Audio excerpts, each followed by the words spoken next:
Thank you. Thank you, Mr. Chair. Members, Ignacio Hernandez, also on behalf of the sponsors of the measure. Let me just add, because I think the Senator and Walt said, plenty about it. Let me just add that this bill has been amended significantly since its introduction. We have participated in a number of conversations with the opponents, and we've tried to strike a good balance, and I want to thank the committee for its suggestions and for the proposed amendments that are being accepted today. We think we do strike that balance, and we simply don't want to see seniors who've put in their life savings, go through this and have to wait, many years for the terms of the contract to be carried out. So I ask for your aye vote. Great. Thank you very much. Any additional witnesses in support? In opposition? Please come forward. Yeah, there's plenty.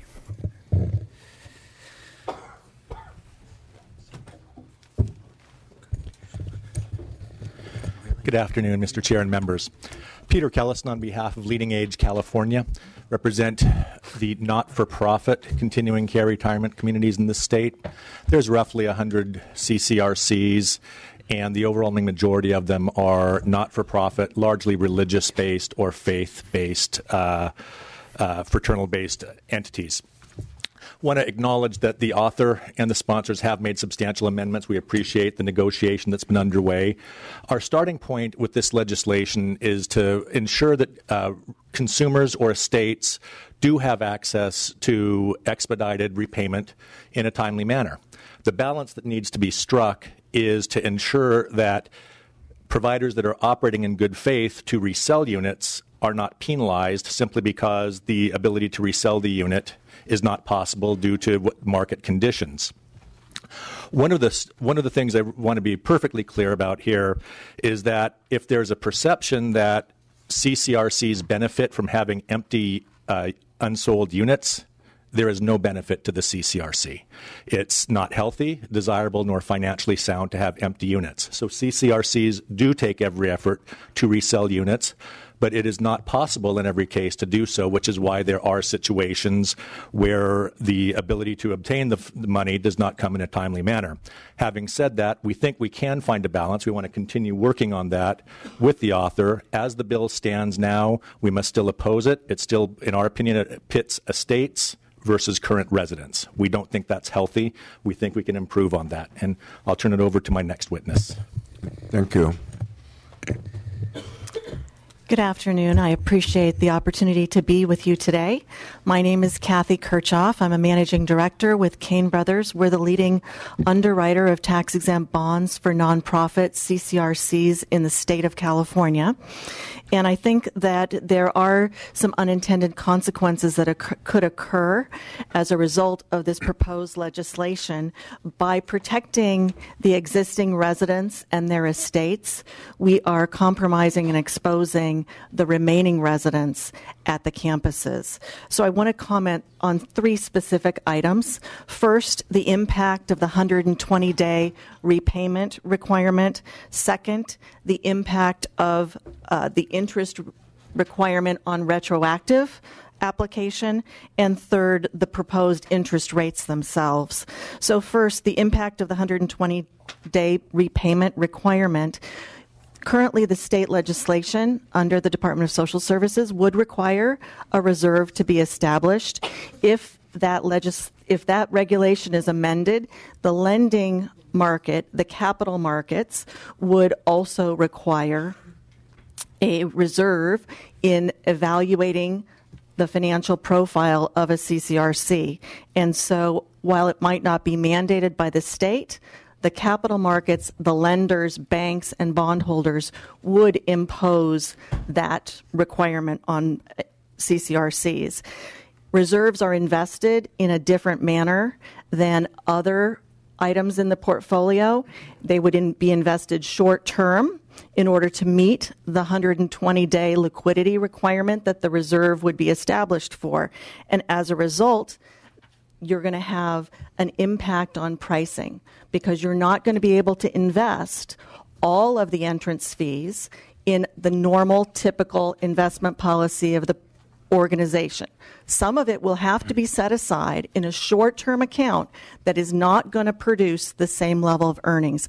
Eventually, that differential will work its way into the pricing of the CCRC through monthly service fees that are charged to the residents or through the entrance fee pricing that is charged up front when residents move in. The third item that I want to talk about, or the second item, is the impact of the retroactive interest. So if the idea that interest is going to be paid if a repayment is not made, 100% repayment is not able to be made within 4 months, applies retroactively to contracts that are already in place.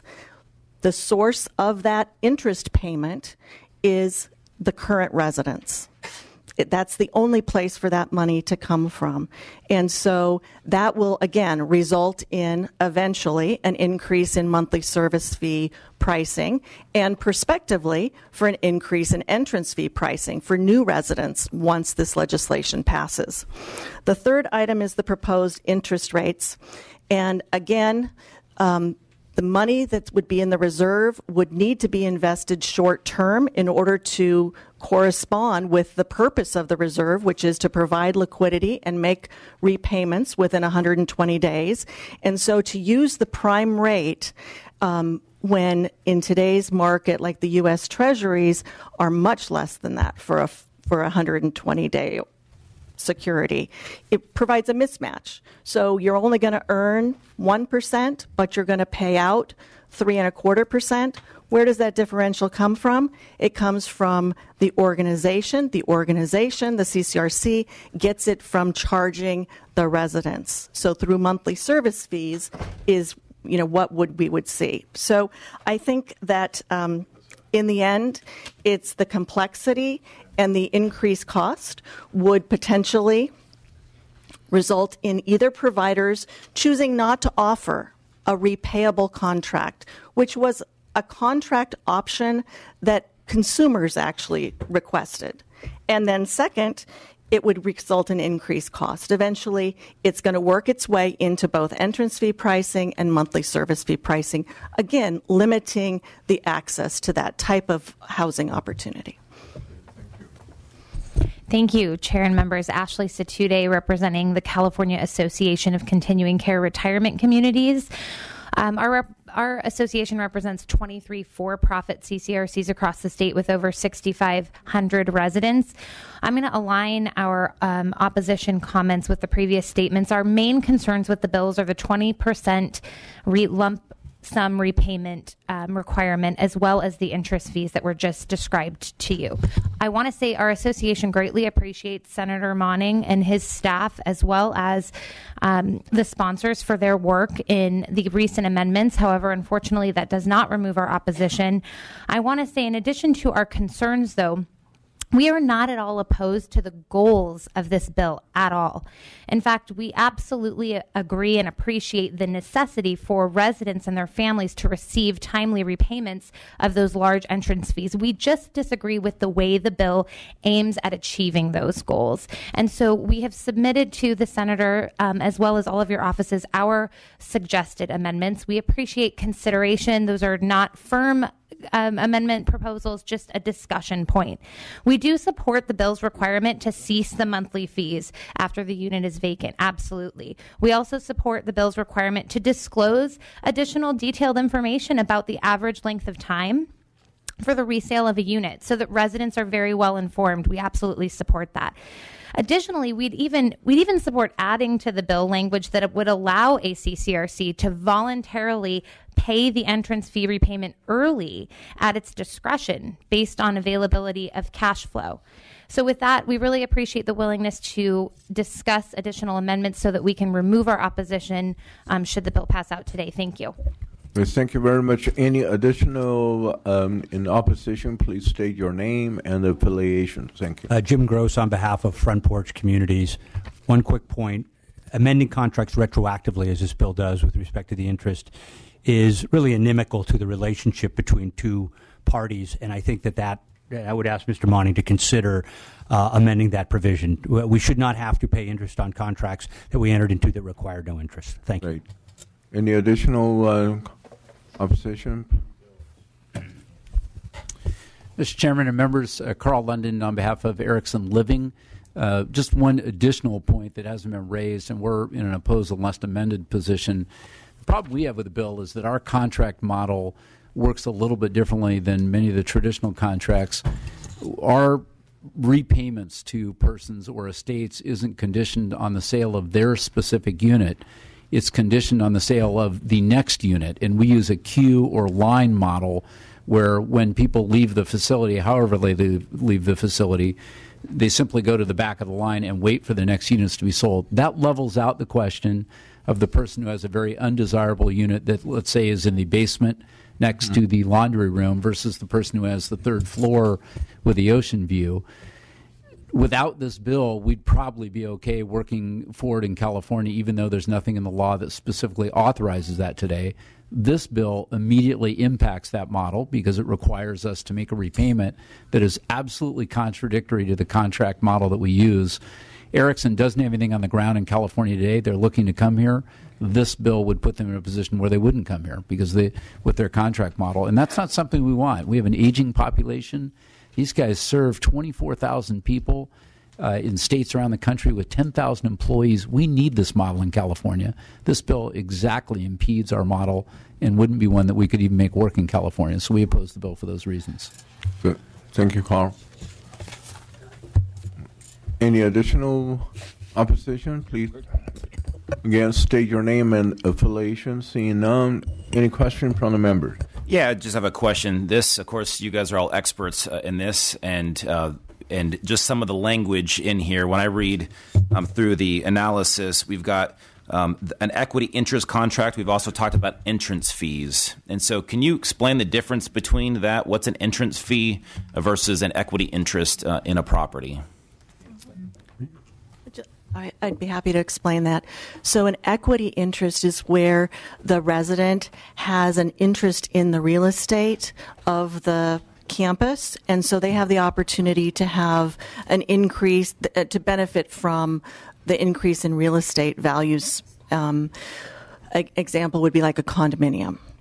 An entrance fee, the individual pays an upfront lump sum, but they don't acquire title to anything. What they get is the right to occupy that particular unit and to have access to the amenities on campus and to the higher levels of care on campus. Is an entrance fee, though, it's a contract, though, correct? Correct. So you're paying an entrance fee. So in essence, is that not a security? Even though there's no value to the actual real estate, but is there still not some value within that contract? It's an unsecured contract. But if I might add to that, the value to the family, and again, remember our orientation to this, with all due respect to the operators, is the interest of the occupant and their family, for whom, as has been testified, this often represents their entire life savings. And there's multiple different types of contracts. But we're talking about a contract where there's a deposit made and there's provisions in the contract about how some of that deposit might be applied during the time of the occupancy. But if the person ceases tenancy or occupancy based on death or by moving, the contract also provides that whatever remaining part of the deposit they're entitled to shall be returned.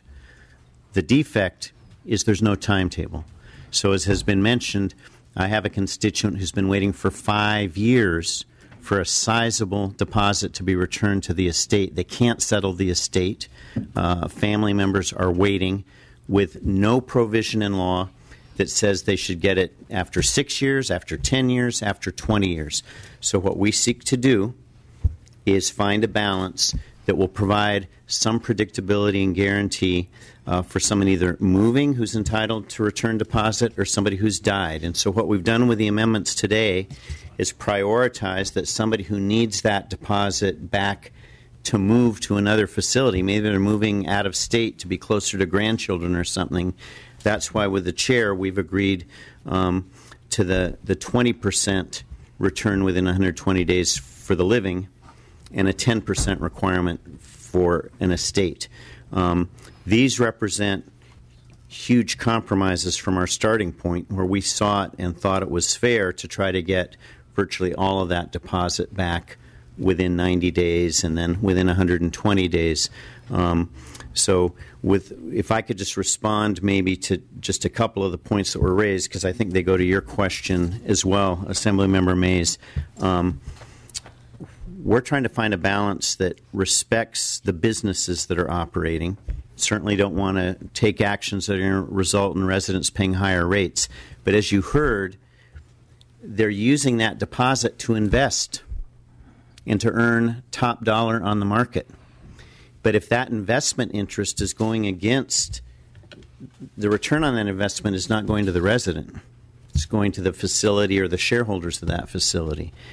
We're trying to provide a voice for that individual resident or their estate, that there's a mechanism of predictability, and we believe that the facilities can manage their funds and the turnover of their properties in a manner that could prioritize this repayment happening within a predictable amount of time. And why is it not okay for that just to be a private party contract and sort of the buyer beware before you go and sign a contract? Because it sounds like these entrance fees are substantial, and if you're writing a big check like that, you would want to make sure that you're going to get that return. Well, ideally, the person seeking that, often their last residence where they'll live. Many have built-in medical facilities, end-of-life care. It's not a level playing field in that negotiation. They're invited to sign standard contracts. Each resident coming into these facilities doesn't negotiate a de novo contract so that resident A has one contract, resident B has another contract. Presumably, we all have the right to contract at arm's length, but when they have the facility and the history and you want access, it's not a level playing field in that negotiation. We're talking about standard contracts. And we said there's about 100 of these facilities across the state. Mm-hmm. And how many of them are equity interest and how many of them are entrance fee facilities? Do we know? I think that the number that are equity is probably less than 10. Yeah. Less than 10. Thank you, Mr. Chair. Right. All right, good. Any additional question? Assemblymember Stone. Thank you. Well, and this, I guess in partial response to that as well, is I think the state generally is loath to get involved too much in private party contracts, but we also have a pretty strong state interest in managing care for our community as they age, or the disability community, and that's what a little bit of this is about, and that's why we have licensing frameworks and regulatory frameworks. And I'm sensitive to and especially some of the scenarios that have come up with respect to the residents, and I think that's the public policy issue that we're addressing, is someone who doesn't necessarily have a lot of money has invested in somewhere, and when the opponents came and talked to me, said, well, this is a real estate transaction. It's not quite, because, yes, it's about real estate, but the resident in this case doesn't have the ability to dictate when the unit is sold or kind of how that happens. That is up to the facility. So we don't have a lot of the checks and balances that would be in place. One of the things I'm heartened to hear is that in one of the things I'm talking to the opposition, that I think there's a lot of common ground here, and wanting to agreeing to get to the same place, which is good. And I heard your words that you're going to be working with them. But what came up with a comment that was earlier, there are a number of different models for funding or for kind of financing and for the different contracts. And one thing that was interesting, because one of the criticisms is because the resident has no control over when that unit gets sold and are waiting for that unit to get sold. Here was somebody with a model that it's not that unit, but it's the next unit. And because the opposition, when they met with me, said average turns over about 6 months, which means some turnover more quickly, some turnover in a lot longer time frame.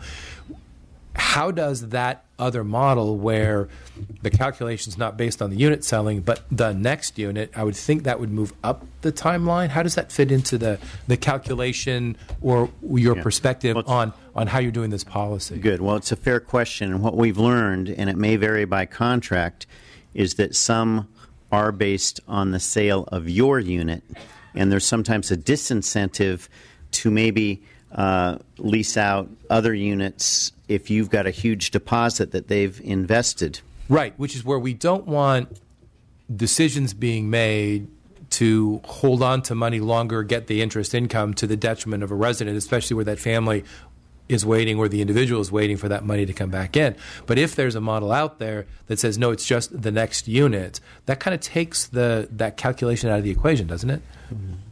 Mr. Chair, if I may respond to that very quickly. Yes, I think the bottom line is that our bill does not cover that model, and there's a question of whether or not that model is actually that model is not in use in California as of right now.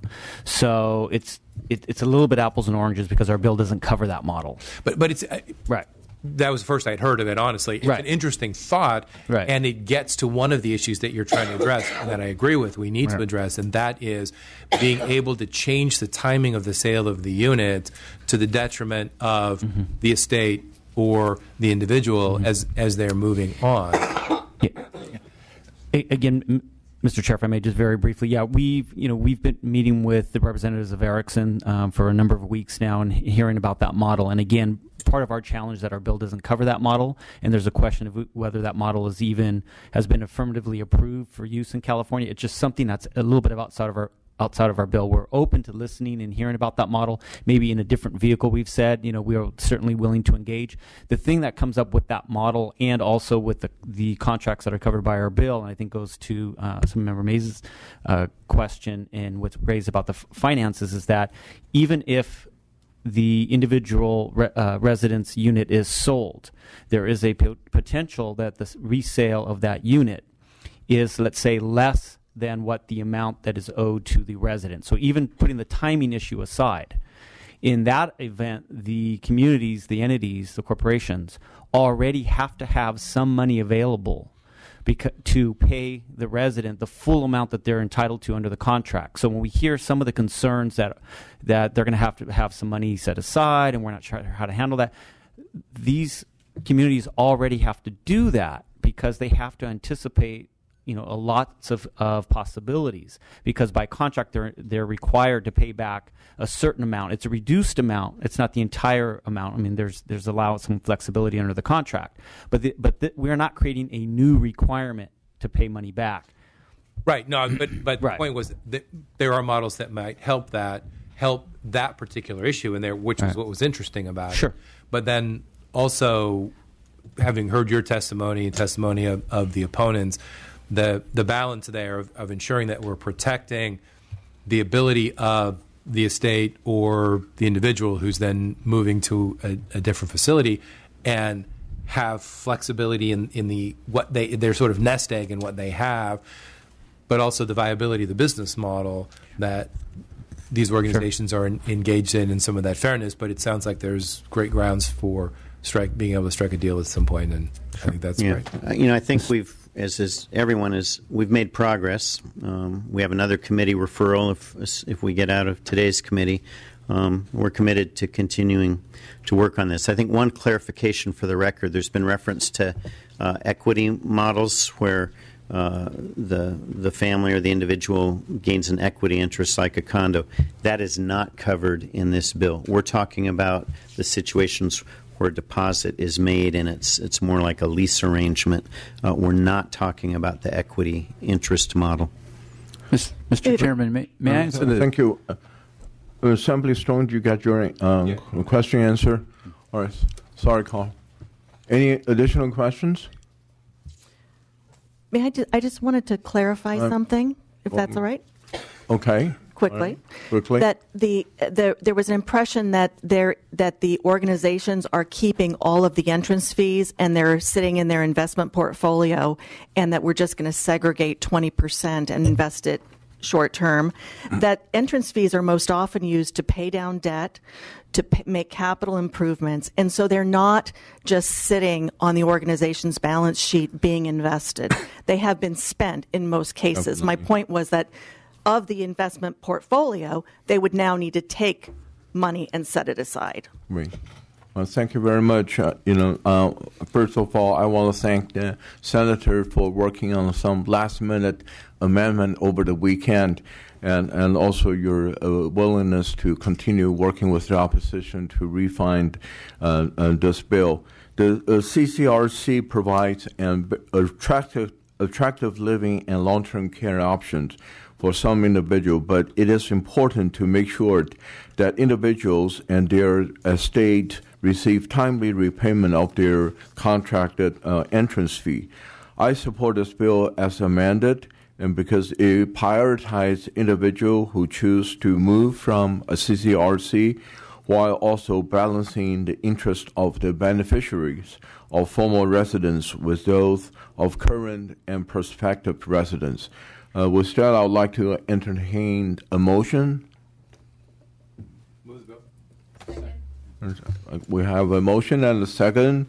And Madam Secretary, I'm sorry, Author, would you please like to? Well, I appreciate the time you and your staff have put into this, and look forward to our continuing work on this. Respectfully ask for your aye vote. Thank you. Great, thank you.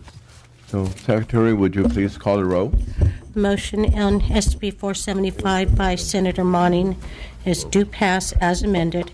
Be referred to the Aging and Long-Term Care Committee. Chu? Aye. Chu, aye. Mays? No. Mays, no. Calderon? Aye. Calderon, aye. Lopez? Aye. Lopez, aye. Mainshine? Stone? Aye. Stone, aye. Thurman? Bill has 4 votes, 4-1. It's out. So, congratulations, your bill is out. We'll open to those Great. members are absent. Thank you, Mr. Thank you very Chair. much. Thank you, members. Thank you. And do I see Senator Bell? Oh, Senator Bell.